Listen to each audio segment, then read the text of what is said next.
Hi, this is Alex from devstories.eu. Prompt Flow, the Complete Guide, Episode 2 of 14. Before writing a single line of code, you need to stop thinking of LLM applications as monolithic scripts. If you try to write them linearly, tracking dependencies and debugging state across multiple external services quickly becomes unmanageable. The structural fix for this is seeing your application as a graph of independent function calls, a concept known in prompt flow as flows and the DAG architecture. A flow is simply an executable workflow. At its core, an LLM application is an orchestrated sequence of external calls glued together by logic. You might call a search engine, query a database, run a Python script to format the retrieved data, and finally send a prompt to an LLM. Prompt flow models this sequence as a directed acyclic graph, or DAG.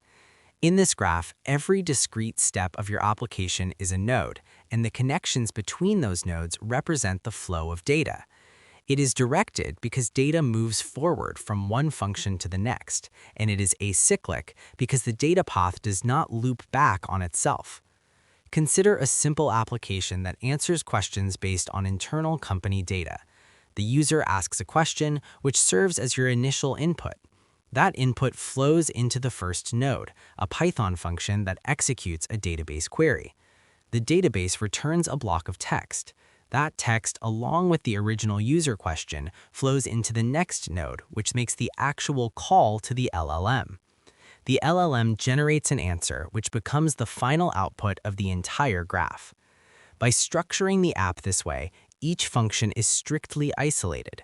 You know exactly what went into the database call and exactly what came out before the LLM was even triggered. When building these workflows, developers often encounter two terms and wonder which one is superior: flex flow and DAG flow. This is where it gets interesting. They both achieve the exact same result. They just offer different developer experiences. Flex flow is a code-first approach. You encapsulate your logic inside a standard Python function or class, designated as the entry point, and write raw code. Prompt flow simply runs it. DAG flow, on the other hand, defines the routing using a YAML file. By explicitly listing functions as nodes and linking their inputs and outputs in YAML, you allow the platform to render a visual representation of your application. DAG flows are highly UI-friendly, making it easy to inspect the architecture at a glance. If you choose the DAG flow approach, you will work with three specific types of flows. The first is the standard flow.